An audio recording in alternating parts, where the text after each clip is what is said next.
Aroma masakan yang menguar dari dapur sederhana itu sama sekali tidak berhasil menghangatkan suasana dingin di rumah tersebut. Kirana mengaduk sayur sop di dalam panci untuk terakhir kalinya sebelum mematikan kompor. Ia menata meja makan dengan telaten, meletakkan piring berisi nasi hangat, semangkuk sayur sop, beberapa potong tempe goreng, dan sambal. Menu yang sangat biasa. Menu yang selalu menjadi sumber keluhan dalam diam dari suaminya, Bima. Pintu depan terbuka dengan suara kasar, diikuti oleh bunyi tas kerja yang dilempar ke atas sofa. Bima masuk dengan wajah lelah dan kesal. Dasinya sudah dilonggarkan dan kemeja lengannya digulung hingga ke siku. Ia tidak menyapa Kirana. Pandangannya langsung tertuju ke meja makan, dan sebuah helaan napas berat keluar dari mulutnya. "Kamu masak ini lagi, Kirana?" Suaranya datar, tanpa emosi, yang entah kenapa terasa lebih menyakitkan daripada bentakan. Kirana hanya menunduk sedikit. Tangannya mengering di celemek yang ia kenakan. "Maaf, Mas. Aku pikir Mas suka sayur sop." Bima tertawa kecil. Tawa yang penuh dengan cemoohan. "Suka bukan berarti aku mau memakannya setiap hari. Apa kamu tidak bisa belajar memasak yang lain? Sesuatu yang lebih modern." Teman-temanku di kantor, istri mereka sering mencoba resep-resep dari luar negeri. Kamu masih berkutat dengan tempe dan sayur bening. Kirana tidak menjawab. Ia sudah terlalu sering mendengar keluhan serupa. Dulu, di awal pernikahan mereka 2 tahun lalu, ia akan berusaha membela diri atau berjanji akan belajar. Sekarang, ia hanya diam. Energi untuk berdebat sudah lama habis, terkikis oleh sikap dingin dan kritik yang tak pernah berhenti. Bima duduk di kursi, mengambil piring dan menyendok nasi dengan kasar. Ia makan dalam diam, matanya terpaku pada layar ponselnya. Jarinya sibuk menggulir sesuatu yang tampaknya jauh lebih menarik daripada istrinya atau makanan di hadapannya. Kirana duduk di seberangnya, hanya makan beberapa suap. Nafsu makannya hilang setiap kali melihat ekspresi tidak puas di wajah Bima. Rumah ini, pernikahan ini, terasa seperti sebuah panggung sandiwara yang gagal. Kirana adalah aktris yang berusaha keras memainkan perannya, sementara Bima adalah penonton yang sudah bosan sejak babak pertama dimulai. Setelah makan malam yang sunyi itu, Bima langsung masuk ke kamar dan menutup pintu, membiarkan Kirana membereskan semuanya sendirian. Saat mencuci piring, Kirana menatap pantulan wajahnya di jendela dapur yang gelap. Wajah seorang wanita sederhana berusia 26 tahun, tanpa riasan, dengan rambut yang diikat seadanya. Ia sengaja memilih penampilan ini, kehidupan ini. Ia masih ingat dengan jelas hari ketika ia memutuskan untuk meninggalkan semuanya. Sebagai Kirana Suryo Atmojo, putri tunggal dari pengusaha properti paling disegani di negeri ini, hidupnya adalah sangkar emas. Semua orang yang mendekatinya punya agenda. Pria-pria yang mencoba merayunya lebih tertarik pada saldo rekening ayahnya daripada isi hatinya. Ia muak. Ia lelah selalu curiga. Selalu bertanya-tanya apakah senyum yang ia terima tulus atau hanya topeng keserakahan. Maka ia pun pergi. Dengan izin ayahnya, ia menyewa sebuah apartemen kecil di pinggir kota, menggunakan nama belakang ibunya, dan bekerja sebagai staf administrasi di sebuah perusahaan kecil. Ia ingin merasakan hidup sebagai orang biasa. Ia ingin menemukan cinta yang tulus, seseorang yang akan mencintainya sebagai Kirana, bukan sebagai pewaris tahta Suryo Group. Di sanalah ia bertemu Bima. Saat itu, Bima adalah seorang supervisor yang ambisius dan penuh semangat. Ia tidak tahu siapa Kirana sebenarnya. Ia melihat Kirana sebagai gadis desa yang polos, penurut, dan mudah diatur. Bagi Bima, Kirana adalah calon istri yang ideal untuk mendukung karirnya. Seorang istri yang tidak akan banyak menuntut, yang akan mengurus rumah dengan baik, dan tidak akan mengganggu ambisinya untuk naik ke puncak. Kirana, dalam kebutaannya akan cinta yang sederhana, mengira ambisi Bima adalah hal yang positif. Ia pikir Bima adalah pria pekerja keras yang ingin membangun masa depan. Ia jatuh cinta pada citra yang Bima tampilkan. Mereka menikah dalam sebuah upacara kecil, tanpa kehadiran keluarga besar Suryo. Kirana hanya mengundang beberapa teman dekatnya, dan mengatakan pada Bima bahwa orang tuanya adalah petani sederhana di kampung yang tidak bisa datang. Bima percaya begitu saja. Mungkin karena ia memang tidak peduli. Namun, setelah menikah dan Bima berhasil mendapatkan posisi manajer di sebuah anak perusahaan milik Suryo Group, sebuah ironi yang tidak diketahui Bima, sifat aslinya mulai terungkap. Ambisinya ternyata dibarengi dengan arogansi dan rasa tidak puas yang konstan. Ia mulai memandang Kirana sebagai beban, sebuah aksesori yang tidak sesuai dengan status barunya. Ia malu dengan kesederhanaan Kirana. Ia ingin istri yang bisa dipamerkan, yang bisa berbaur dengan istri-istri pejabat dan kolega kelas atasnya. Kirana, dalam pandangannya, adalah sebuah kesalahan. Lamunan Kirana buyar saat mendengar suara tawa Bima dari dalam kamar. Bukan tawa mengejek seperti tadi, melainkan tawa renyah yang terdengar bahagia. Tawa yang tidak pernah Bima berikan untuknya. Rasa curiga yang selama ini coba ia tepis, kembali muncul dengan kuat. Dengan langkah perlahan, ia mendekati pintu kamar yang sedikit terbuka. Ia bisa mendengar suara Bima berbicara di telepon. Nadanya manja dan penuh kemesraan. Iya, sayang. Nanti aku usahakan. Kamu tahu kan aku sibuk sekali. Ucap Bima di seberang sana. Oh, dia. Dia seperti biasa. Tidak ada yang menarik. Hanya di rumah saja. Aku kadang berpikir, kenapa aku bisa berakhir dengannya. Dada Kirana terasa sesak. Seolah ada tangan tak kasat mata yang meremas jantungnya. Jadi benar, ada wanita lain. Wanita yang dipanggilnya sayang. Wanita yang menjadi alasan mengapa Bima selalu tampak jauh dan tidak tersentuh. Ia mundur perlahan, kembali ke dapur.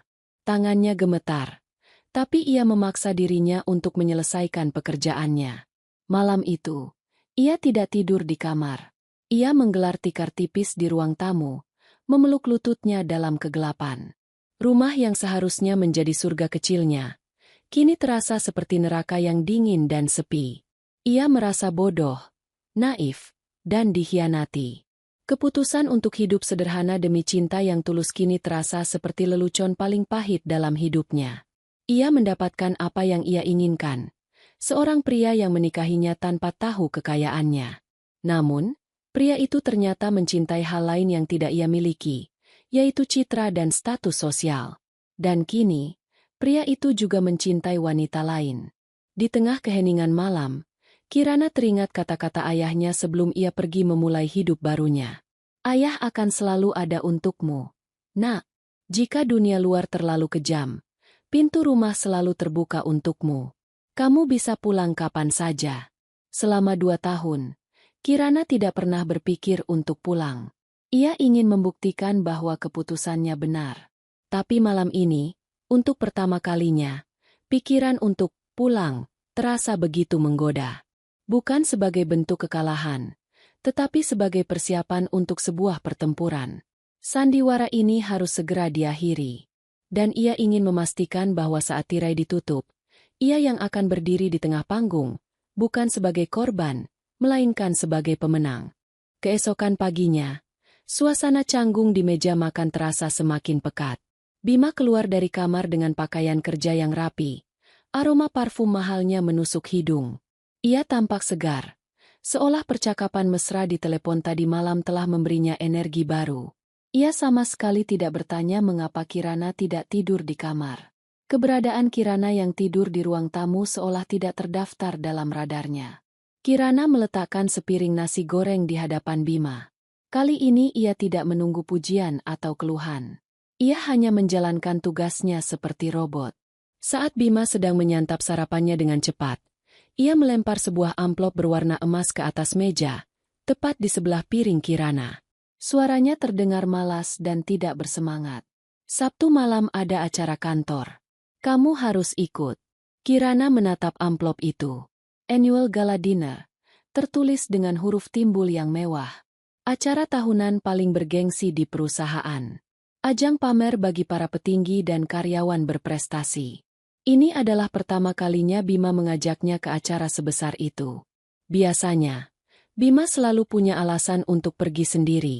Kenapa tiba-tiba Mas mengajakku? Tanya Kirana pelan, lebih kepada dirinya sendiri. Bima mendengus. Jangan terlalu senang.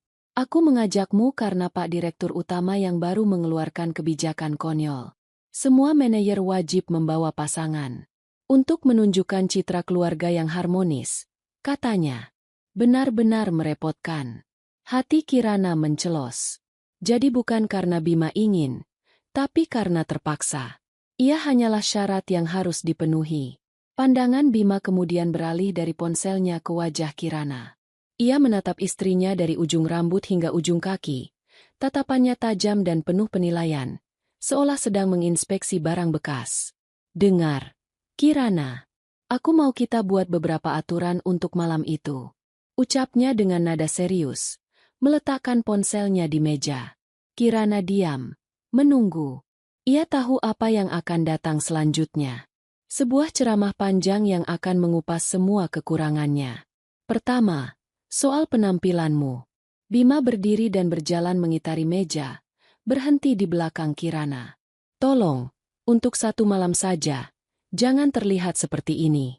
Rambutmu itu, coba tata yang benar di salon. Wajahmu, pakai riasan. Jangan hanya bedak bayi.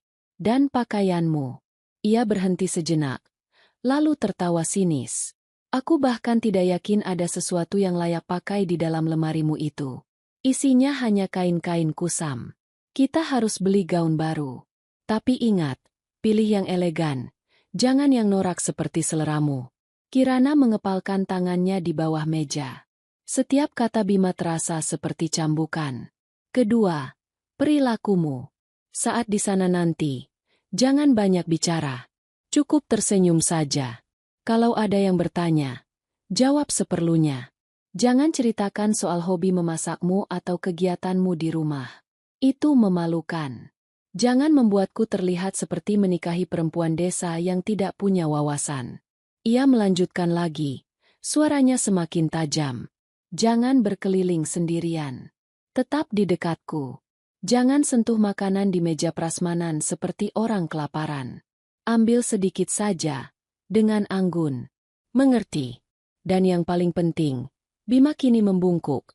Wajahnya sangat dekat dengan wajah Kirana. Napasnya berbau kopi. Jangan pernah sekalipun membuatku malu.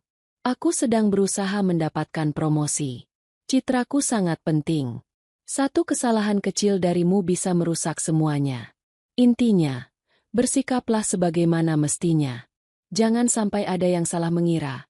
Bukannya aku membawa istri, tapi malah membawa pembantu dari rumah. Kalimat terakhir itu adalah puncaknya. Sebuah pukulan telak yang menghantam langsung ke ulu hati Kirana. Pembantu. Jadi seperti itulah Bima memandangnya selama ini. Bukan sebagai istri, partner hidup, tapi sebagai seorang pesuruh yang statusnya harus disamarkan di depan umum. Air mata menggenang di pelupuk mata Kirana. Tapi ia menahannya sekuat tenaga.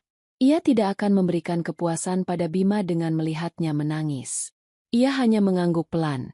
Sangat pelan. Bagus kalau kamu mengerti. Bima menegakkan tubuhnya kembali. Puas dengan respons tanpa perlawanan dari Kirana. Ia mengambil tas kerjanya dan berjalan menuju pintu. Sabtu malam jam 7. Jangan terlambat. Pintu pun tertutup.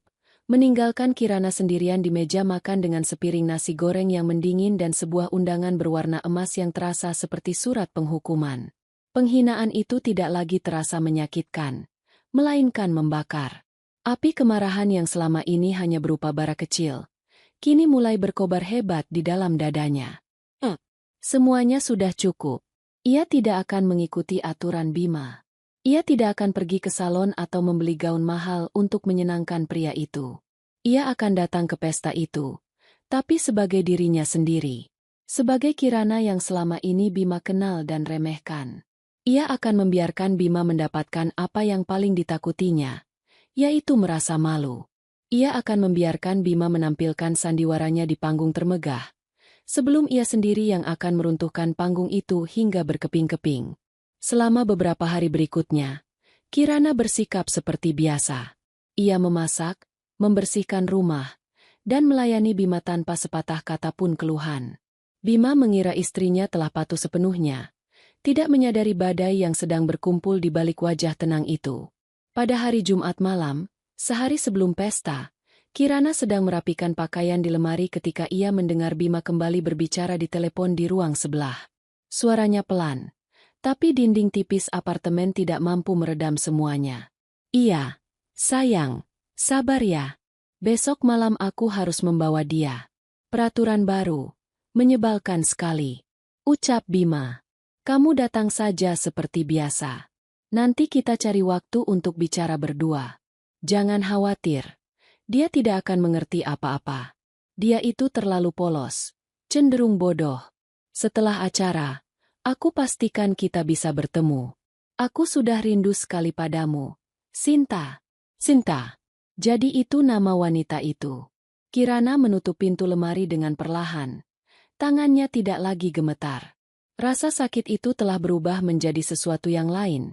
Sesuatu yang lebih dingin dan tajam. Sebuah kepastian. Ia berjalan ke arah lemarinya sendiri. Di sana, tergantung beberapa gaun sederhana yang ia miliki. Ia mengeluarkan satu gaun berwarna biru tua, polos tanpa hiasan apapun. Gaun yang pernah ia pakai saat kencan pertama dengan Bima. Saat itu, Bima memuji gaun itu manis dan cocok untuknya. Sekarang, ia yakin Bima akan menganggap gaun itu sebagai bencana. Sempurna, pikir Kirana dalam hati. Ia akan mengenakan gaun ini. Gaun yang menjadi saksi awal kebohongan mereka. Gaun itu akan menjadi penutup yang pantas untuk semua sandiwara ini. Pesta gala esok malam bukan lagi sekadar acara kantor. Bagi Kirana, itu adalah arena pertarungan. Dan ia datang bukan untuk bertahan. Ia datang untuk menghancurkan. Mobil yang mereka tumpangi berhenti di lobi sebuah hotel bintang 5 yang megah. Bima keluar lebih dulu, merapikan jas mahalnya yang dijahit khusus. Sementara Kirana menyusul dengan langkah ragu. Gaun biru tua sederhana yang ia kenakan terasa mencolok di antara lautan gaun berkilauan dan tuxedo hitam yang dikenakan tamu lain. Ia seperti sebuah kalimat dengan ejaan yang salah di tengah sebuah puisi yang sempurna. Bima meliriknya dengan tatapan tajam, penuh kekecewaan yang tidak ditutup-tutupi. Cengkeramannya di lengan Kirana terasa menyakitkan. Sudah kubilang beli gaun baru. Kenapa kamu keras kepala sekali? Desisnya pelan. Napasnya berbau kemarahan. Kamu sengaja mau membuatku malu, kan? Kirana tidak menjawab. Ia hanya menatap lurus ke depan, ke arah pintu masuk ballroom yang dihiasi pilar-pilar raksasa dan karpet merah. Saat mereka masuk, perbedaan dunia mereka menjadi semakin nyata. Musik orkestra yang lembut mengalun. Suara tawa dan denting gelas sampanye memenuhi ruangan. Bima, seperti ikan yang kembali ke air, langsung tersenyum lebar. Ia melepaskan cengkeramannya dari lengan Kirana begitu melihat beberapa kolega pentingnya. Ah, itu Pak Hendra.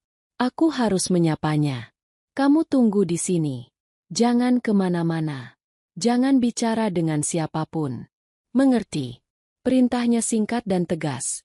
Sebelum ia meninggalkan Kirana begitu saja di dekat sebuah pilar besar, seperti meninggalkan sebuah barang bawaan yang merepotkan. Kirana berdiri sendirian, memeluk tas tangan kecilnya dengan erat.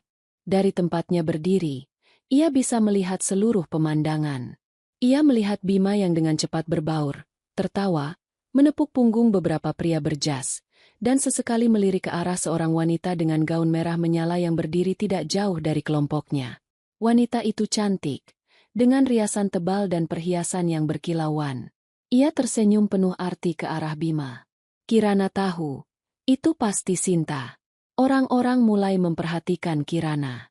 Beberapa pasang mata meliriknya dengan penasaran, diikuti oleh bisikan-bisikan pelan.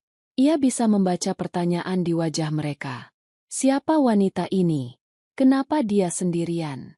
Kenapa pakaiannya begitu sederhana?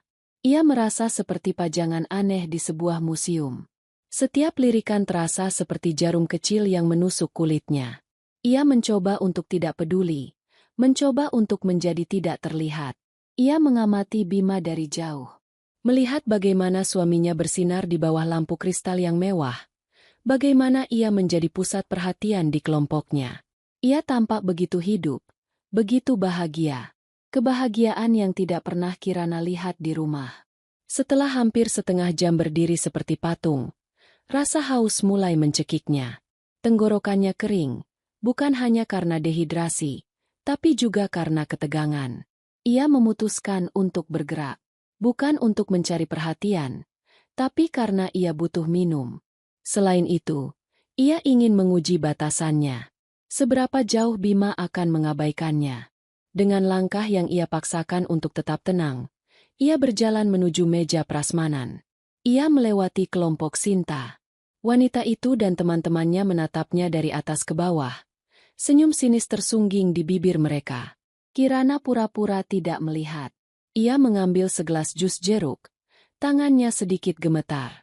Ia melihat Bima masih asyik berbincang dengan beberapa pria yang tampaknya adalah atasannya. Mereka tertawa terbahak-bahak mendengar lelucon yang dilontarkan Bima. Inilah saatnya, pikir Kirana. Ia akan mendekat. Ia berjalan perlahan ke arah kelompok itu. Jantungnya berdebar kencang, bukan karena takut, tapi karena sebuah firasat bahwa inilah momen penentuan itu. Ia menunggu jeda dalam percakapan mereka. Saat tawa mereka mereda, Kirana melangkah maju. "Mas." Suaranya terdengar kecil di tengah kebisingan pesta. Bima menoleh. Ekspresinya berubah dalam sekejap. Senyum hangat yang tadi ia pasang untuk para atasannya lenyap, digantikan oleh kekesalan dan keterkejutan yang nyata. Seolah-olah kemunculan Kirana adalah sebuah gangguan paling memalukan di dunia. Kirana menyodorkan gelas jus di tangannya. "Mas, mau minum?" tanyanya dengan suara yang bergetar. Bima tidak mengambil gelas itu. Ia melirik ke arah rekan-rekannya yang kini menatap dengan penuh tanda tanya, lalu kembali menatap Kirana. Tatapannya dingin dan menusuk. "Ah, kamu ini." Suaranya tidak berbisik, tapi juga tidak berteriak. Cukup keras untuk didengar oleh semua orang di lingkaran kecil itu. "Sudah kubilang jangan ganggu. Sana, tunggu di pojok saja seperti pembantu yang menunggu majikannya pulang." Waktu seolah berhenti bagi Kirana. Kata-kata itu menggema di telinganya, menghapus semua suara lain di dalam ruangan. "Pembantu." Ia mengatakannya. Di depan umum. Di depan rekan-rekannya. Di depan wanita selingkuhannya. Ia mendengar tawa kecil yang tertahan. Itu suara Sinta dan teman-temannya. Mereka bahkan tidak berusaha menyembunyikan rasa geli mereka. Para pria rekan Bima tampak canggung. Beberapa membuang muka, yang lain menatap lantai. Penghinaan itu terasa lengkap dan absolut. Air mata tidak keluar. Rasa sakit yang menusuk itu begitu hebat hingga terasa membekukan. Yang ada hanyalah kehampaan yang dingin.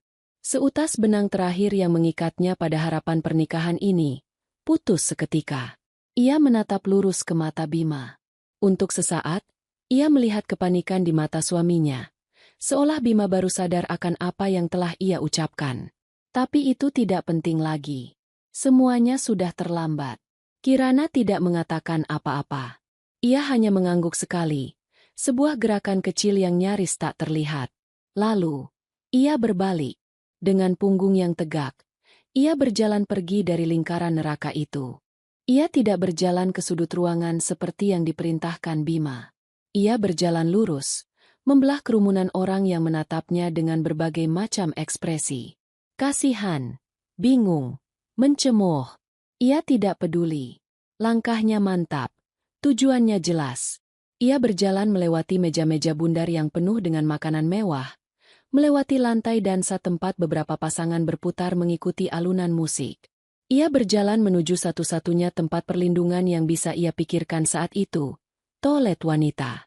Pintu mahoni yang berat itu tertutup di belakangnya, meredam suara pesta menjadi dengungan samar. Di dalam, kemewahan ruangan itu terasa kontras dengan kekacauan di hatinya. Cermin-cermin besar berbingkai emas, wastafel marmer, dan sofa bludru di sudut ruangan. Semuanya bisu. Ia berdiri di depan cermin, menatap pantulan dirinya. Seorang wanita dengan gaun biru sederhana, wajah pucat tanpa riasan, dan mata yang menyimpan badai. Untuk sesaat, ia mencoba melihat dirinya dari mata Bima. Ia melihat wanita desa, wanita membosankan, sebuah aksesori yang cacat. Lalu, ia menatap lebih dalam. Di balik kesederhanaan itu, Ia melihat kekuatan yang selama ini ia sembunyikan. Kekuatan seorang Kirana Suryo Atmojo. Penghinaan tadi bukan menghancurkannya, melainkan membangunkan raksasa yang tertidur di dalam dirinya. Air mata yang sejak tadi ia tahan akhirnya jatuh. Tapi itu bukan tangisan keputusasaan. Itu adalah tangisan kemarahan, tangisan pembebasan. Setiap tetes air mata seolah membersihkan sisa-sisa cinta naif yang pernah ia miliki untuk Bima. Ia merogoh tas tangannya, mengeluarkan ponsel. Jarinya dengan mantap mencari satu nama di daftar kontak. Sebuah nama yang selalu menjadi jaring pengamannya, jangkar dalam hidupnya. Ayah. Ia menekan tombol panggil. Nada sambung terdengar sekali, dua kali, lalu sebuah suara yang dalam dan tenang menjawab di seberang sana. Halo, ayah, ini Kirana. Suaranya bergetar, tapi ia berusaha keras untuk mengendalikannya. Kirana, ada apa? Nak, kenapa suaramu seperti itu? Kamu di mana? Suara ayahnya langsung berubah. Nada khawatir terdengar jelas. Aku di acara gala kantor Bima. Yah, aku di Hotel Grand Kemala. Hening sejenak di seberang sana, sebelum ayahnya bertanya lagi dengan nada yang lebih serius. Bima menyakitimu. Kirana menarik napas dalam-dalam. Iya, yah. Dia baru saja mempermalukanku di depan semua orang. Di depan teman-temannya, atasannya. Dia bilang aku seperti pembantu. Ia tidak bisa menahan isak tangis kecil yang lolos dari bibirnya. Ia melanjutkan dengan cepat, menceritakan semuanya. Tentang sikap dingin Bima selama ini, tentang kecurigaannya, tentang panggilan telepon mesra yang ia dengar, tentang Sinta. Kemarahan dalam suara ayahnya terasa jelas, bahkan melalui telepon. Anak itu, beraninya dia. Permainan ini selesai. Ucap Suryo Atmojo, suaranya kini dingin dan tajam seperti baja. Ada ketenangan yang mengerikan dalam nada bicaranya. Ketenangan seorang predator yang akan menerkam mangsanya. Dengarkan ayah baik-baik. Kirana, kirimkan lokasi persismu sekarang. Tetap di sana, di toilet itu. Jangan keluar. Jangan bicara dengan siapapun. Ayah akan kirim orang untuk menjemputmu. Kita selesaikan ini. Soal Bima dan wanita itu, biar ayah yang urus. Mereka akan belajar apa artinya menyentuh seorang Suryo Atmojo. Baik. Yah, hanya itu yang bisa Kirana ucapkan. Panggilan telepon berakhir. Kirana merasa beban yang begitu berat terangkat dari pundaknya. Ia tidak lagi sendirian dalam pertempuran ini. Ia mengirimkan lokasinya kepada ayahnya, lalu berjalan ke wastafel. Ia membasuh wajahnya dengan air dingin, membersihkan sisa-sisa air mata. Saat ia kembali menatap cermin, yang ia lihat bukan lagi korban. Yang terpantul di cermin adalah seorang putri yang siap merebut kembali kerajaannya. Topeng wanita desa yang penurut telah ia lepas dan ia buang jauh-jauh. Ia menunggu selama sekitar 10 menit, yang terasa seperti selamanya. Kemudian ponselnya bergetar. Sebuah pesan masuk dari ayahnya. Orang ayah sudah di lobi. Keluar sekarang lewat pintu utama. Jangan menoleh ke belakang. Kirana menarik napas sekali lagi, merapikan gaunnya, dan membuka pintu toilet. Dengan kepala terangkat tinggi, ia berjalan keluar. Ia kembali melintasi ballroom yang ramai itu, tapi kali ini, ia tidak merasakan tatapan orang-orang. Fokusnya hanya satu, pintu keluar. Saat ia melewati tempat Bima tadi berdiri, ia melihat suaminya itu masih tertawa bersama rekan-rekannya, seolah tidak ada apa-apa yang terjadi. Bima sempat melirik ke arahnya, melihatnya berjalan menuju pintu keluar. Raut wajahnya menunjukkan kekesalan. Mungkin ia mengira Kirana, ngambek, dan pulang dengan kekanak-kanakan. Ia sama sekali tidak tahu bahwa langkah kaki istrinya itu adalah langkah pertama menuju kehancurannya. Kirana tidak menoleh. Ia terus berjalan hingga mencapai lobi hotel yang luas. Di sana, di depan pintu putar utama, seorang pria tinggi tegap berjas hitam sudah menunggunya. Pria itu, Pak Hendarto, adalah kepala keamanan pribadi ayahnya sejak ia kecil. Non Kirana. Pak Hendarto membungkuk hormat. Mari, mobil sudah menunggu. Ia mengangguk dan mengikuti pria itu keluar. Udara malam Jakarta yang hangat menyambutnya. Sebuah sedan hitam mewah yang mengkilap berhenti tepat di depan mereka. Seorang sopir membukakan pintu belakang. Saat Kirana masuk dan duduk di jok kulit yang empuk, ia merasa seperti baru saja terbangun dari mimpi buruk yang panjang. Mobil melaju dengan mulus, meninggalkan gemerlap pesta dan penghinaan itu di belakang. Permainan telah berubah. Kini, ia yang memegang kendali. Dan esok hari, Bima dan Sinta akan menghadapi konsekuensi dari perbuatan mereka. Bima menikmati sisa pesta dengan perasaan lega yang luar biasa. Perginya Kirana seperti mengangkat beban dari pundaknya. Ia tidak perlu lagi khawatir istrinya akan melakukan hal bodoh atau mempermalukannya lebih jauh. Ia bebas. Ia mendekati Sinta, yang menyambutnya dengan senyum penuh kemenangan. Istrimu akhirnya menyerah juga. Bisik Sinta sambil menyesap minumannya. Matanya berkilat mengejek. Bima tertawa kecil. Dia memang kekanak-kanakan. Mungkin sekarang sedang menangis di taksi. Biarkan saja. Itu akan memberinya pelajaran. Mereka menghabiskan 1 jam berikutnya bersama. Tidak terlalu terang-terangan, namun cukup untuk membuat beberapa orang berbisik. Mereka membahas tentang promosi yang diincar Bima, menertawakan beberapa rekan kerja yang mereka anggap rendahan, dan merencanakan pertemuan rahasia mereka setelah acara selesai. Bagi Bima, malam itu adalah sebuah kesuksesan. Ia berhasil memesona atasannya dan ia akan menutup malam dengan wanita yang menurutnya sepadan dengannya. Ia pulang ke apartemen lewat tengah malam, sedikit mabuk oleh alkohol dan arogansi. Ia membuka pintu, mengharapkan akan melihat Kirana tertidur di sofa dengan wajah sembab karena menangis. Namun, apartemen itu gelap dan sunyi. Ia menyalakan lampu. Ruang tamu kosong. Sofa rapi. Tidak ada tanda-tanda keberadaan Kirana. Dia belum pulang. Pikir Bima, sedikit kesal. Ia memeriksa kamar tidur, kamar mandi, bahkan dapur. Kosong. Kirana tidak ada di sana. Sebagian pakaiannya di lemari juga hilang, terutama pakaian-pakaian sederhana yang sering ia kenakan. Sebuah pikiran melintas di benaknya. Mungkin Kirana benar-benar pulang ke kampungnya. Baguslah. Bima merasa lega. Setidaknya ia akan mendapatkan ketenangan selama beberapa hari, atau mungkin beberapa minggu. Ia tidak perlu melihat wajah memelas itu setiap pagi.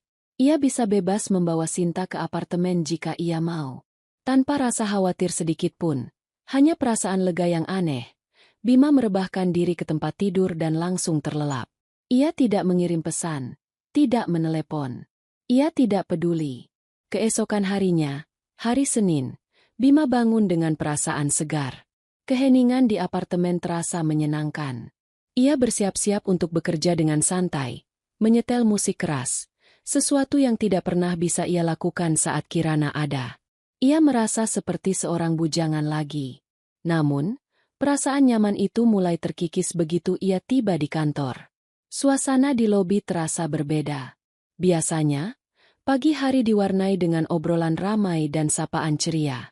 Hari ini, yang ada hanyalah kelompok-kelompok kecil yang berbisik, dan bisikan itu akan langsung berhenti begitu ia lewat. Tatapan mata mereka aneh. Campuran antara rasa ingin tahu, kasihan, dan sesuatu yang tidak bisa ia artikan.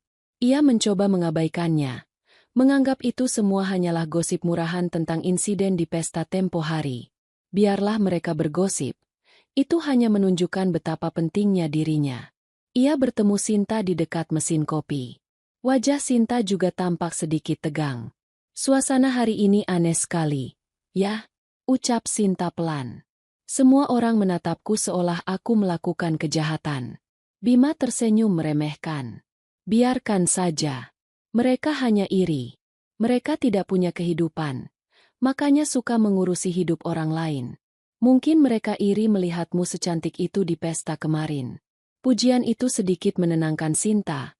Tapi firasat buruknya tidak sepenuhnya hilang. Saat itulah Bima mulai menyadarinya.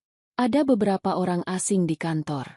Pria-pria berbadan tegap, mengenakan setelan jas hitam yang pas di badan dan alat komunikasi di telinga mereka. Mereka bukan tamu biasa. Mereka berdiri diam di beberapa titik strategis, di dekat lift, di lorong menuju ruang para direktur. Mereka tidak melakukan apa-apa, hanya mengamati. Kehadiran mereka yang senyap justru terasa mengancam. Jantung Bima mulai berdebar sedikit lebih cepat. Ini bukan lagi sekadar gosip kantor. Sesuatu yang lebih besar sedang terjadi. Rasa cemas yang dingin mulai merayap di punggungnya, mengusir sisa-sisa arogansinya. Tepat pukul 10 pagi, sebuah notifikasi email masuk ke komputernya, dan juga ke komputer Sinta serta semua manajer lainnya. Jantung Bima serasa berhenti berdetak saat membaca baris subjeknya. Pengirim, Suryo Atmojo, CEO. Subjek, rapat darurat segera. Lokasi, ruang Dewan Direksi, lantai 50. Ruang Dewan Direksi. Ruangan sakral yang hanya digunakan untuk rapat paling penting. Dan panggilan itu datang langsung dari sang pemilik perusahaan, Suryo Atmojo, sosok legendaris yang jarang sekali turun tangan langsung untuk urusan sekecil ini. Sinta menatap Bima dengan wajah pucat. Apa ini? Kenapa kita semua dipanggil? Bima menelan ludah, mencoba terdengar tenang meskipun pikirannya berkecamuk. Mungkin ini soal restrukturisasi. Atau mungkin soal promosi yang aku bicarakan. Pak Suryo ingin bertemu langsung dengan kandidatnya. Ia mencoba meyakinkan dirinya sendiri, berpegang pada serpihan terakhir dari kesombongannya. Ia adalah seorang manajer berprestasi. Ia baru saja sukses di acara gala. Tidak mungkin ini adalah berita buruk. Ini pasti soal karirnya yang akan meroket. Namun, firasat buruk itu semakin kuat, mencengkeram perutnya seperti tangan es. Mengapa Sinta juga dipanggil? Mengapa suasananya begitu mencekam? Dan mengapa bayangan wajah Kirana yang menatapnya dengan tatapan kosong di pesta kemarin tiba-tiba muncul di benaknya? Ia menggelengkan kepala, mengusir pikiran itu. Itu tidak mungkin ada hubungannya. Kirana hanyalah seorang gadis desa. Ia tidak punya kuasa apapun. Bima merapikan dasinya, berdiri dari kursinya. Ayo, Sinta. Jangan tunjukkan wajah takut. Kita hadapi ini. Ia berjalan keluar dari ruangannya. Sinta mengikutinya di belakang seperti bayangan. Setiap langkah menuju lift terasa berat. Pria berjas hitam yang berjaga di depan lift hanya menatap lurus ke depan saat mereka masuk. Di dalam lift yang naik menuju lantai 50, Bima bisa merasakan keringat dingin membasahi keningnya. Arogansinya telah menguap sepenuhnya, meninggalkan rasa takut yang murni dan tidak dapat dijelaskan. Ia merasa seperti sedang berjalan menuju tiang gantungan. Ruang dewan direksi itu dingin dan senyap. Jendela raksasa dari lantai ke langit-langit menyuguhkan pemandangan kota Jakarta dari ketinggian.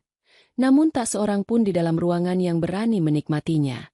Meja kayu panjang yang mengkilap itu tampak seperti altar sebelum sebuah ritual pengorbanan.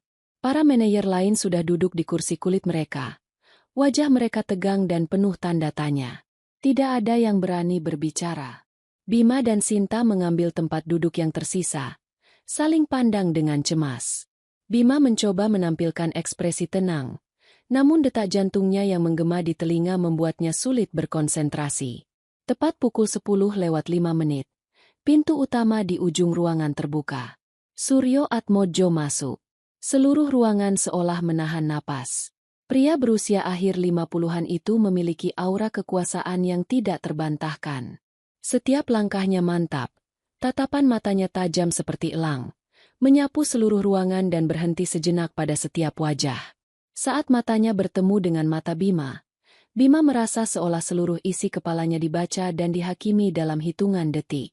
Ia cepat-cepat menundukkan pandangan. Suryo Atmojo duduk di kursi utama di kepala meja tanpa mengucapkan sepatah kata pun.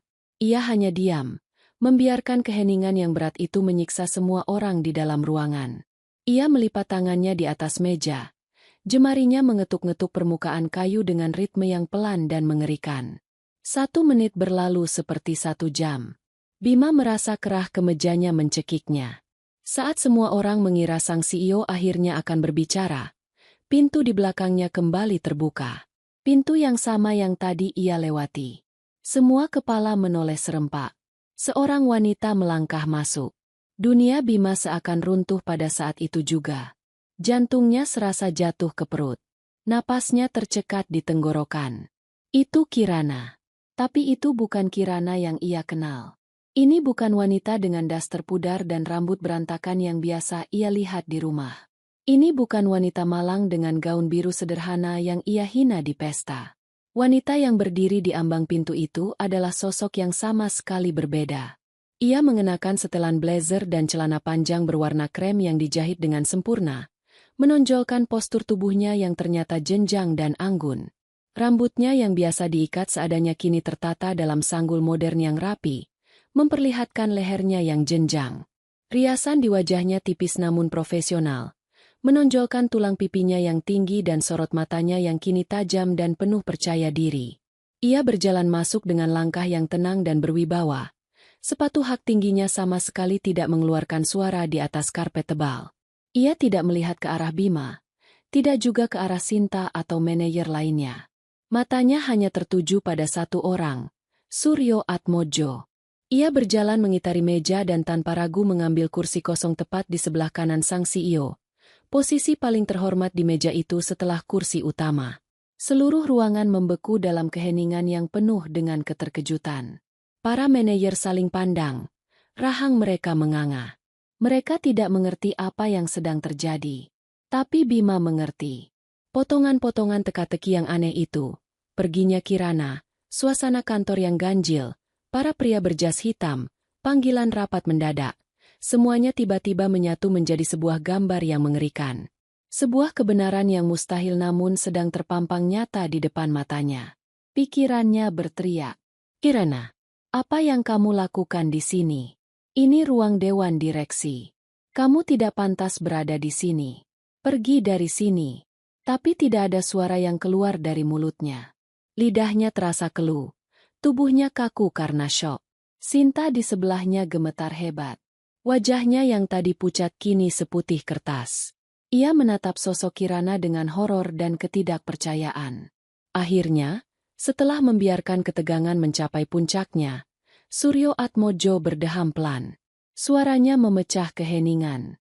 "Selamat pagi semuanya. Terima kasih sudah datang dengan pemberitahuan mendadak." Suaranya tenang, namun mengandung nada dingin yang membuat bulu kuduk berdiri. Ia berhenti sejenak, lalu menggerakkan tangannya ke arah wanita di sebelahnya. "Sebelum rapat utama kita mulai, saya ingin memperkenalkan seseorang secara resmi. Mungkin beberapa dari Anda sudah pernah melihatnya." Tatapan Suryo Atmojo kemudian menyapu ruangan dan berhenti tepat pada Bima. Ada kilatan berbahaya di matanya. "Kenalkan, ini Kirana Suryo Atmojo." Ia melanjutkan, setiap katanya diucapkan dengan penekanan yang jelas. "Putri tunggal saya, dan pewaris utama perusahaan ini."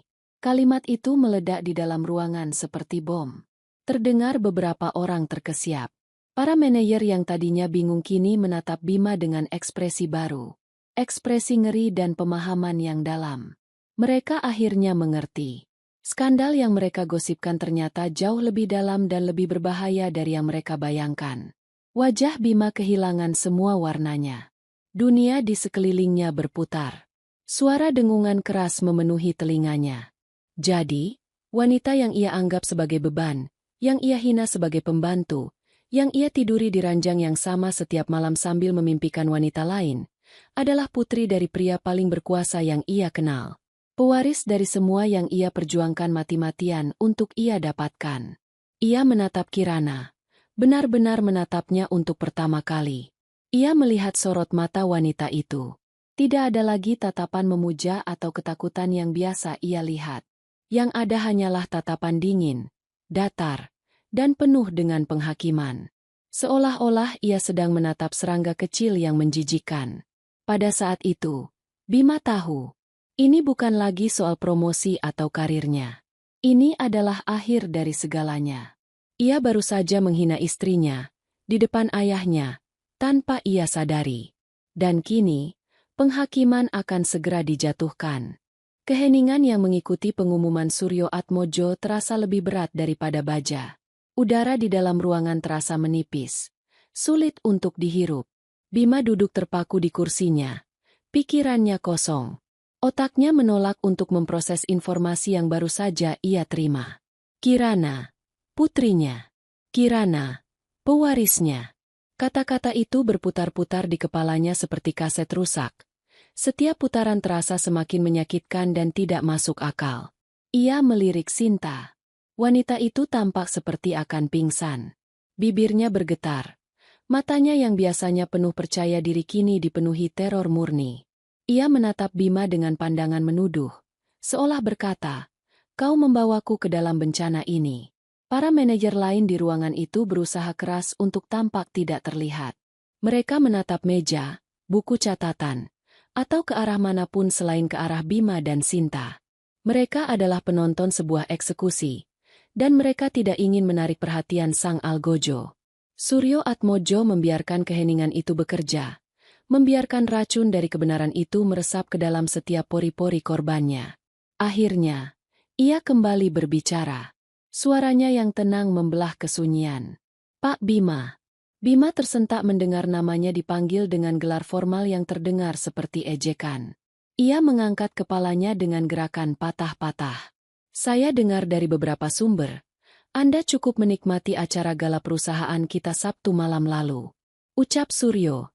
Nadanya santai, namun matanya sama sekali tidak. Bima tidak tahu harus menjawab apa. Lidahnya terasa tebal dan berat. Ia hanya bisa menelan ludah dengan susah payah. "Saya juga dengar, Anda merasa perlu untuk memberikan hiburan tambahan kepada kolega-kolega Anda. Hiburan dengan cara mempermalukan pasangan Anda sendiri. Pasangan yang saya lihat di daftar absensi, Anda catat dengan nama Kirana. Putri saya." Setiap kata adalah sebuah pukulan. Suryo tidak meninggikan suaranya, namun tekanan di dalam ruangan terasa semakin menjadi-jadi. "Bisakah Anda jelaskan kepada saya, Pak Bima, perilaku macam apa itu untuk seorang manajer di perusahaan saya? Bagaimana Anda bisa berdiri di sana, di acara yang saya biayai, di gedung yang saya bangun, dan menghina darah daging saya sendiri di depan umum? Berikan saya satu alasan yang masuk akal." Bima membuka mulutnya, tapi tidak ada suara yang keluar. Yang ada hanya desisan udara. Ia mencoba lagi. Saya Pak, itu hanya salah paham. Sebuah lelucon yang tidak pantas. Saya tidak bermaksud. Lelucon. Sela Suryo dengan cepat. Suaranya kini menajam. "Jadi menurut Anda, menyebut istri Anda, putri saya, seperti seorang pembantu di depan umum adalah sebuah lelucon. Menarik sekali selera humor Anda, Pak Bima." Bima semakin panik. Ia melirik ke arah Kirana, mencari setitik belas kasihan di mata wanita itu. Tapi yang ia temukan hanyalah dinding es. Kirana menatapnya dengan tatapan asing, seolah ia adalah orang yang baru pertama kali dilihatnya. "Saya minta maaf, Pak. Saya benar-benar minta maaf. Kirana, sayang, maafkan aku." Ucapan Suryo memotong permohonan putus asa Bima. "Saya tidak tertarik dengan permintaan maaf Anda." Ia memberi isyarat kepada asisten pribadinya yang berdiri di sudut ruangan. Sang asisten mengangguk dan menekan sebuah tombol. Layar proyektor raksasa di belakang Suryo, yang tadinya gelap, kini menyala terang. Mungkin ini bisa membantu menyegarkan ingatan Anda tentang kesalahpahaman lainnya. Gambar pertama muncul di layar. Sebuah foto yang diambil dengan sangat jelas. Bima dan Sinta sedang makan malam di sebuah restoran Italia yang mahal. Mereka duduk sangat dekat. Tangan Bima berada di atas tangan Sinta. Mereka tertawa bersama. Tanggal yang tertera di sudut bawah foto menunjukkan waktu 3 minggu yang lalu. Bima merasa darahnya surut dari wajahnya. Gambar berikutnya. Bima dan Sinta di tempat parkir sebuah pusat perbelanjaan. Bima sedang membukakan pintu mobil untuk Sinta. Sebuah perlakuan yang tidak pernah ia berikan pada Kirana. Mereka tampak seperti pasangan yang bahagia. Gambar ketiga. Bima dan Sinta keluar dari lobi sebuah hotel di akhir pekan. Hotel yang sama sekali bukan tujuan perjalanan dinas Bima. Sinta terkesiap pelan. Tangannya menutup mulutnya. Lalu, muncul serangkaian foto dari malam pesta gala. Satu foto menunjukkan mereka berdua sedang berbisik dengan sangat intim di sudut ruangan. Foto lainnya menangkap ekspresi Sinta yang tertawa penuh kemenangan tepat setelah Bima mengucapkan kalimat penghinaannya kepada Kirana. Dan yang terakhir, sebuah foto buram namun cukup jelas, menunjukkan mereka berciuman di dekat pintu keluar darurat. Ruangan itu kini dipenuhi oleh desahan kaget dari para manajer lain. Mereka tidak lagi berusaha menyembunyikan keterkejutan mereka. Skandal ini jauh lebih buruk dari yang mereka duga. Bima menatap layar dengan nanar. Ia merasa telanjang. Seluruh kehidupannya yang penuh kebohongan dibongkar dan dipertontonkan seperti sebuah film murahan. Ia telah diawasi. Setiap gerak-geriknya direkam. Ia meremehkan lawannya. Ia mengira sedang bermain catur dengan seorang pemula. Padahal lawannya adalah sang Grandmaster yang sudah melihat 10 langkah ke depan. Suryo membiarkan foto terakhir itu terpampang selama beberapa saat. Membiarkan gambar pengkhianatan itu membakar retina setiap orang di ruangan itu. Selama ini, Kirana tetap diam. Ia hanya duduk tegak di kursinya, menatap lurus ke depan. Ia tidak perlu mengatakan apa-apa. Bukti yang ditampilkan sudah berbicara lebih keras daripada teriakan manapun. Ketenangannya adalah bentuk penghakiman yang paling kejam. Ia menunjukkan kepada Bima betapa tidak berartinya pria itu baginya sekarang. Ia hanyalah sebuah masalah yang perlu dibersihkan. Dan pembersihan itu akan segera dimulai. Layar proyektor akhirnya kembali gelap. Namun bayangan dari foto-foto tadi seolah masih tertinggal di udara, menggantung seperti hantu pengkhianatan. Bima tidak berani mengangkat wajahnya. Ia menatap permukaan meja yang mengkilap, melihat pantulan wajahnya sendiri yang pucat dan menyedihkan. Ia sudah kalah telak. Tidak ada lagi celah untuk berbohong. Tidak ada lagi ruang untuk berkelit. Suryo Atmojo melipat tangannya kembali. Nadanya kini terdengar seperti seorang hakim yang akan membacakan vonis. Perselingkuhan, pada dasarnya, adalah urusan pribadi. Sebuah kegagalan dalam sebuah ikatan suci. Ia berhenti sejenak, membiarkan kata-katanya meresap. Bima merasakan secercah harapan yang tipis. Mungkinkah ia akan dilepaskan dari jerat ini? Setidaknya untuk urusan pekerjaan. Tapi, lanjut Suryo, menghancurkan harapan itu seketika. Ketika perselingkuhan itu dilakukan secara terang-terangan, melibatkan 2 karyawan dalam satu perusahaan, 1 atasan dan 1 bawahan, dan puncaknya digunakan sebagai alasan untuk mempermalukan anggota keluarga saya di acara resmi perusahaan, maka itu bukan lagi urusan pribadi. Itu menjadi urusan Suryo Group. Ia menunjuk ke arah Bima, lalu ke arah Sinta. Kalian berdua telah menunjukkan perilaku yang sangat tidak profesional. Kalian telah menciptakan lingkungan kerja yang tidak sehat, berdasarkan hubungan terlarang kalian. Dan kau, Pak Bima, sebagai seorang manajer, telah menunjukkan kegagalan total dalam hal penilaian dan integritas. Citra yang kau bangun dengan susah payah itu ternyata palsu. Kau adalah aib bagi jajaran manajerial perusahaan ini. Kata-kata itu menghantam Bima seperti bogem mentah. Aib. Itulah dirinya sekarang. Pertahanan terakhir Bima runtuh. Rasa takut akan kehilangan segalanya. Pekerjaan, status, uang, jauh lebih besar daripada rasa malunya. Ia mendorong kursinya ke belakang dengan kasar dan menjatuhkan dirinya ke lantai. Berlutut di hadapan Suryo Atmojo. Pak Suryo, saya mohon, Pak, ampuni saya. Saya mengaku salah. Saya hilaf. Saya akan lakukan apa saja. Pak, jangan pecat saya. Saya mohon. Lalu, dengan putus asa, ia merangkak beberapa langkah ke arah Kirana. Air mata kini mengalir deras di pipinya, bercampur dengan keringat. Kirana, tolong aku. Maafkan aku. Aku bersumpah, aku tidak akan mengulanginya lagi. Aku akan ceraikan dia sekarang juga. Aku akan tinggalkan Sinta. Kita bisa mulai dari awal lagi. Tolong, Kirana, katakan sesuatu pada ayahmu. Tolong aku sekali ini saja.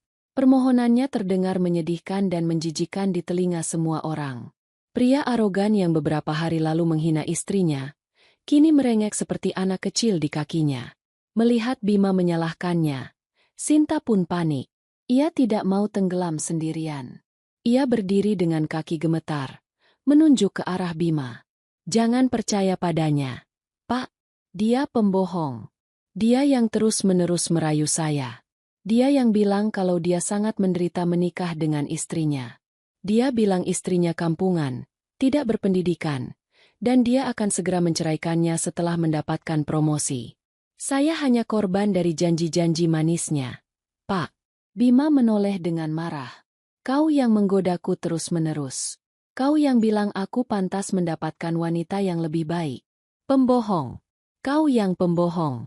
Balas Sinta. Suaranya melengking karena histeris.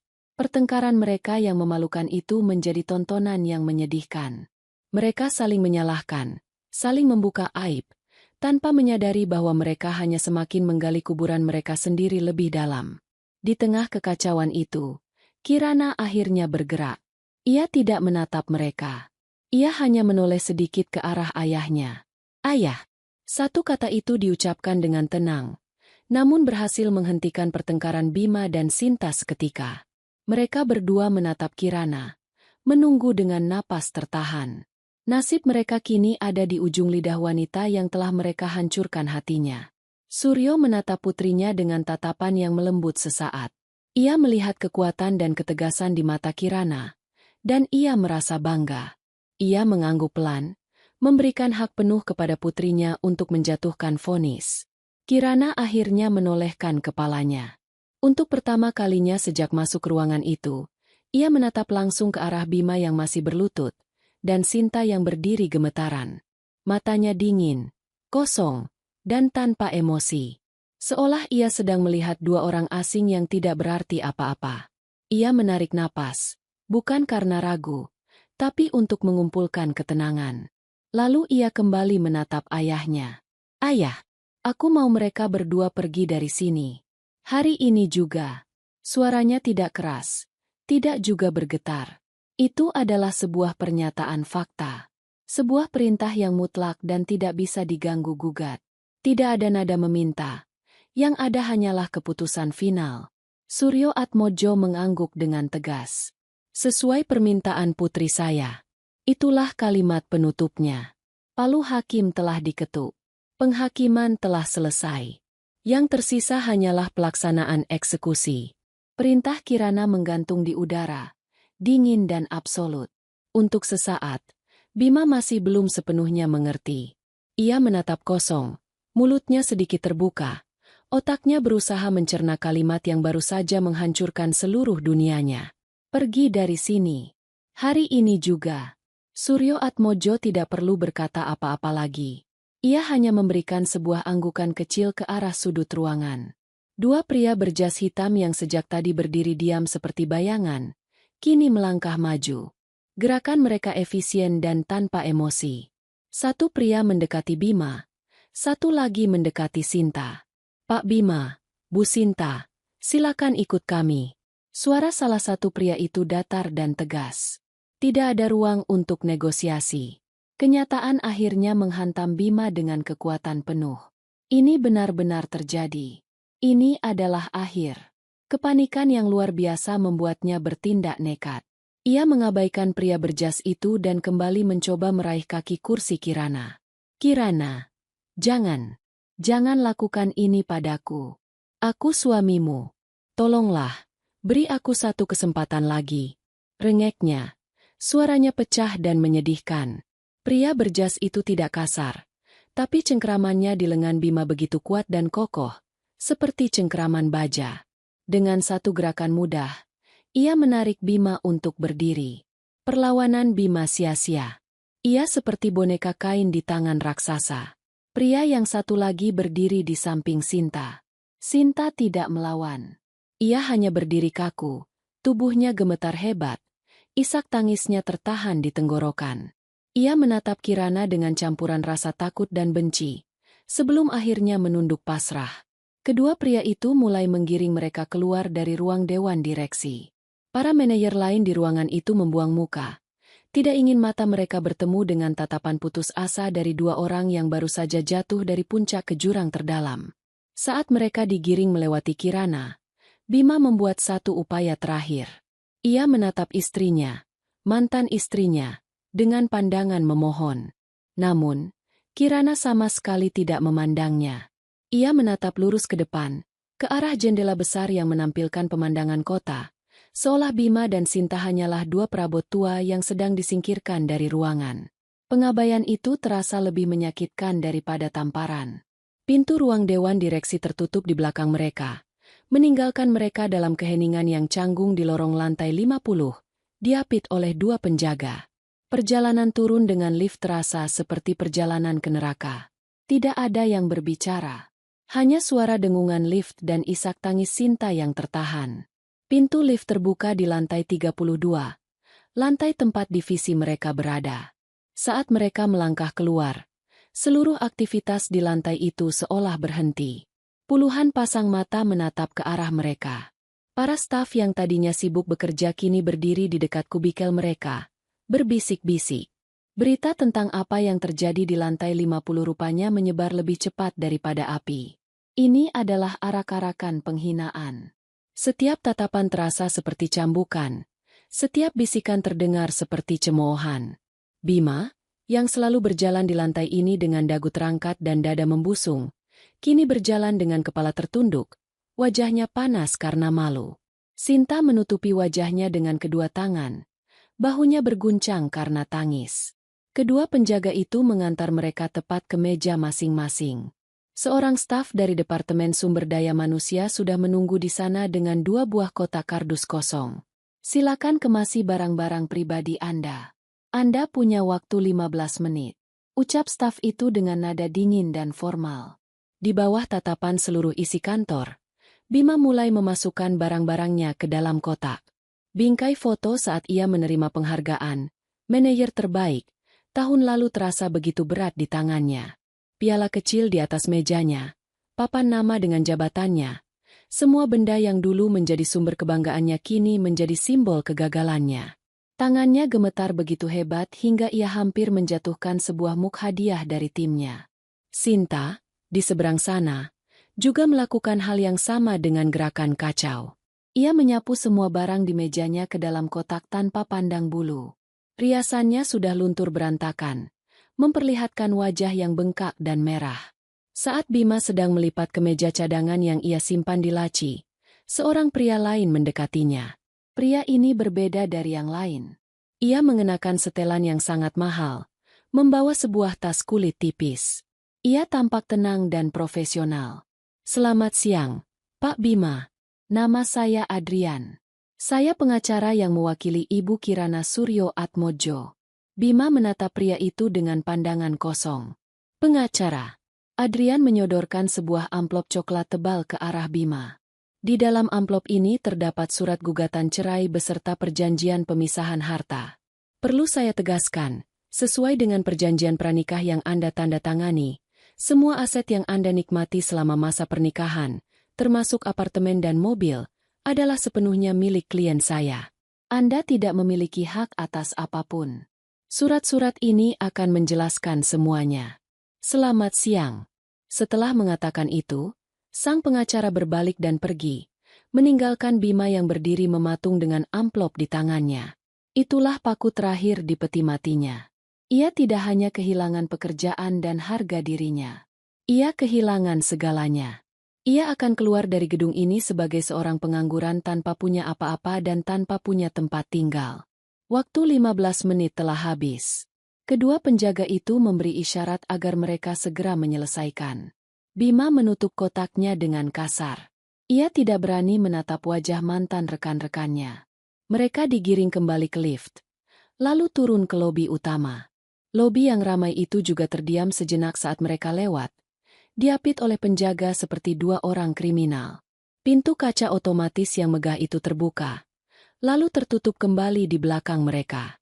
Udara Jakarta yang panas dan penuh polusi terasa menampar wajah Bima. Mereka berdua didudukan di pinggir jalan, di sebelah pot tanaman besar, dengan kotak kardus masing-masing. Bima menatap gedung pencakar langit di hadapannya. Gedung yang beberapa menit lalu adalah simbol kesuksesannya. Kini, gedung itu seolah menertawakannya. Di sebelahnya, Sinta masih menangis sesenggukan. Bima tidak merasakan simpati sedikit pun. Yang ia rasakan hanyalah kebencian, pada Sinta, pada Kirana, pada Suryo, dan yang paling dalam, pada kebodohannya sendiri. Mereka berdua kini hanyalah sampah yang dibuang ke pinggir jalan. 6 bulan berlalu. Musim telah berganti. Begitu pula kehidupan Kirana. Proses perceraiannya dengan Bima berjalan cepat dan tanpa hambatan. Bima tidak punya kekuatan untuk melawan. Ia menandatangani semua surat yang disodorkan kepadanya, menerima kenyataan pahit bahwa ia keluar dari pernikahan itu dengan tangan hampa. Kirana tidak lagi tinggal di apartemen kecil yang penuh kenangan buruk itu. Ia kini menempati sebuah gria tawang mewah di salah satu gedung apartemen paling prestisius di ibu kota, hadiah dari ayahnya. Ia tidak lagi menyembunyikan identitasnya. Nama Kirana Suryo Atmojo kini mulai dikenal di kalangan bisnis, bukan hanya sebagai pewaris, tapi sebagai pribadi yang kompeten. Ia tidak langsung menduduki jabatan tinggi. Ayahnya ingin ia belajar dari bawah, dengan cara yang benar. Ia memulai sebagai bagian dari tim pengawas internal, sebuah posisi yang memungkinkannya untuk mempelajari seluk-beluk operasional perusahaan secara mendalam. Namun, kecerdasan dan ketajamannya dalam melihat masalah membuatnya cepat menonjol. Dalam waktu singkat, ia dipromosikan menjadi Kepala Departemen Pengawasan dan Etika Bisnis, sebuah divisi baru yang sengaja dibentuk berdasarkan pengalamannya. Tugasnya adalah memastikan semua karyawan, terutama di level manajerial, menjunjung tinggi integritas dan profesionalisme. Siang itu, Kirana sedang memimpin sebuah rapat. Ia duduk di kepala meja, mempresentasikan temuannya tentang inefisiensi di salah satu anak perusahaan. Ia berbicara dengan tenang, lugas, dan penuh percaya diri. Data-data yang ia sajikan akurat, argumennya logis. Para manajer senior yang hadir dalam rapat itu mendengarkan dengan saksama. Beberapa membuat catatan, yang lain mengangguk setuju. Tidak ada lagi yang melihatnya sebagai putri bos yang dimanjakan. Mereka melihatnya sebagai seorang pemimpin yang cerdas dan tegas. Ia mendapatkan rasa hormat mereka bukan karena namanya, tapi karena kinerjanya. Setelah rapat selesai, ayahnya menghampirinya di ruang kerjanya. Suryo Atmojo menatap putrinya dengan senyum bangga. Presentasimu tadi luar biasa. Nak, kau membuat para manajer tua itu terdiam. Kirana tersenyum kecil. Aku hanya menyampaikan fakta. Yah, ada banyak hal yang harus dibenahi. Ayah tahu, dan ayah bangga kamu yang melakukannya. Suryo duduk di kursi di hadapan Kirana. Ia terdiam sejenak. Tatapannya melembut. Ayah minta maaf, Kirana. Ayah seharusnya tidak membiarkanmu melalui semua itu sendirian. Kirana menggeleng. Jangan minta maaf. Yah, aku tidak menyesalinya. Itu adalah pelajaran paling berharga dalam hidupku. Pernikahan itu, penghinaan itu, semuanya menyakitkan. Tapi rasa sakit itulah yang memaksaku untuk bangun. Aku menemukan diriku yang sebenarnya justru karena aku pernah kehilangan segalanya. Aku belajar untuk menghargai diriku sendiri. Obrolan mereka terhenti saat ponsel Suryo bergetar. Ia meliriknya sebentar. Dari kepala personalia. Dia memberitahu kalau Bima mencoba melamar pekerjaan di salah satu perusahaan kompetitor kita. Tentu saja lamarannya langsung ditolak. Reputasinya sudah hancur di industri ini. Tidak ada yang mau mempekerjakan manajer dengan catatan seburuk itu. Kirana mendengarkan tanpa ekspresi. Dan wanita itu, Sinta. Kabarnya dia sudah kembali ke kampung halamannya.